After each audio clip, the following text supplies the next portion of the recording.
नमस्कार दोस्तों। मैं विवेक गुप्ता स्वागत करता हूं आपका अपने YouTube channel Lucknow pink pig farm and breeders में। दोस्तों, आज का हमारा चर्चा का विषय है कि सुअर फार्म कैसे चलाया जाए, कैसे बनवाया जाए। सुअर फार्म खोलने से पहले किन किन बातों की जानकारी हमें होना आवश्यक है। तो दोस्तों, पहली जानकारी तो ज़रूरी है कि कम पैसे में हम अपना फार्म सेट कैसे तैयार करवाएं, जिसमें हमारे जानवर अच्छे ढंग से रह सके और उनकी ग्रोथ बढ़िया हो। अक्सर ये देखा गया है कि लोग फार्म सेट बनवाने में काफ़ी गलतियां करते हैं, उसमें काफ़ी भारी भरकम खर्च कर देते हैं, जिसका कोई इस्तेमाल विशेष नहीं होता है। और मेरा मानना यह है कि फार्म सेट में जितने पैसे की आवश्यकता है उतना ही लगाया जाए, और जो पैसा हम फार्म सेट में एक्स्ट्रा खर्च करते हैं बनवाने में, वही पैसा हम अपने जानवरों पे और उनके खाने पे लगाएं तो ज़्यादा बेहतर हमें बचत व इनकम होगी। दूसरा है दोस्तों, अच्छे नस्ल के जानवरों का सिलेक्शन कैसे करें, ब्रीड कौन सी चुनें, कौन सी ब्रीड होनी चाहिए, और अगर ब्रीड भी है तो उन ब्रीड में भी जानवर बढ़िया तरीके का कौन है, कैसा है, उसकी हाइट लेंथ बॉडी कैसी होनी चाहिए, उसका बॉडी स्ट्रक्चर कैसा होना चाहिए, जिससे कि हमारे फार्म पे अच्छी ग्रोथ हो। तीसरा हमारा है दोस्तों, बेसिक दवाइयाँ हमारे फार्म पे कौन सी होनी चाहिए। जानवरों को अक्सर कभी सर्दी, कभी बुखार, कभी मौसम के बदलाव के साथ खांसी आना, कभी निमोनिया, कभी दस्त, तो इन सब चीज़ों के बारे में बेसिक जानकारियाँ होनी चाहिए। दवाइयों की कुछ जानकारी होना अति आवश्यक है। और उसके बाद है चौथा कि शुगर में बीमारियाँ कौन कौन सी आती हैं, उन बीमारियों से हमें अपने जानवरों को कैसे बचाना है, कौन कौन सी मुख्य बीमारियाँ ऐसी हैं जो हमारे फार्म तक को पूरा ख़त्म कर सकती हैं, उनसे हमें कैसे बचाना है अपने जानवरों को।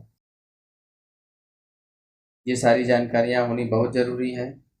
कई बार ऐसा हुआ है कि ऐसी कई बीमारियाँ, ऐसी कई डिजीज़ हैं जिनके आने के कारण पूरा का पूरा सुअर फार्म बंद हो गया है, तो इसका सामना ना करना पड़े, इसलिए ये जानकारियाँ होनी चाहिए। गर्मी में हम फार्म सेट कैसे ठंडा रखें और ठंडी में कैसे गर्म रखें, जिससे हमारे जानवरों को ग्रोथ में कोई फ़र्क ना पड़े, जानवर ग्रोथ में, और हमारे पिगलेट की मोर्टेलिटी कम से कम हो। अक्सर बदलते मौसम के साथ देखा गया है कि पिगलेट में अच्छी खासी मोर्टेलिटी होती है, कई जानवर बीमार पड़ने लगते हैं, तो इसकी भी जानकारी होना अति आवश्यक है। कितने जानवरों से शुरुआत करें, कितना खर्च आता है, कितना पैसा हमारा इन्वेस्ट होने वाला है।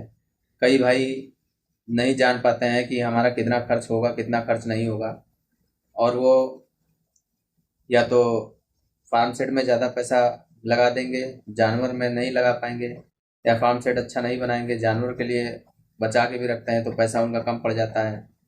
तो इसलिए ये जानकारी होना ज़रूरी है कि कितनी फीमेल या कितने बच्चे डालें तो हमारा कितना खर्चा आएगा, ताकि आगे चल के कभी भी घाटे में हमें जानवर ना बेचना पड़े, फार्म पे नुकसान ना हो। उसके बाद दोस्तों टॉपिक आता है मादा की डिलीवरी कैसे कराएं और बच्चों को दूध से कैसे छुड़वाएं। बहुत से भाई लोग यही नहीं समझ पाते हैं कि मादा की डिलीवरी करवाते वक्त किन सावधानियों को रखा जाए, बच्चों को दूध से कैसे छुड़वाया जाए, उनकी वीनिंग कब करनी है। अगर बच्चे वीनिंग नहीं समय पे हो पाते हैं दोस्तों, नहीं समय से, अपने सही समय से मादा से बच्चों को छुड़ाया जाता है दूध से, तो उनकी ग्रोथ रुक जाती है। या ऐसा कभी कभी होता है कि ना ध्यान देने के कारण मादा ही बहुत ज़्यादा कमज़ोर हो जाती है, अगली बार हीट पे आने में उसको समय लगता है। तो ये सब गलतियाँ ना हो, फार्म खोलने से पहले कुछ ये बेसिक छोटी सी जानकारी मैंने छोटे से वीडियो के माध्यम से दोस्तों दी है आपको। और अगर कोई भाई सुअर फार्म की ट्रेनिंग लेना चाहता हो तो हमारे फार्म पे ट्रेनिंग भी चलती है, ट्रेनिंग की भी जानकारी ले सकते हैं।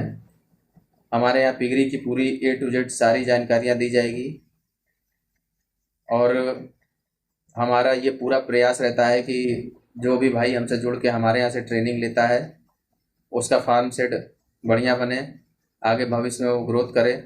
बहुत कम चांसेस होंगे, अगर बिल्कुल मेरे बताए गाइडेंस के अनुसार कोई फार्म चलाता है कोई फार्मर भाई, तो उसका नुकसान नहीं होगा। 99% चांस है कि उसका नुकसान नहीं होगा, उसका फार्म ग्रोथ करना ही करना है।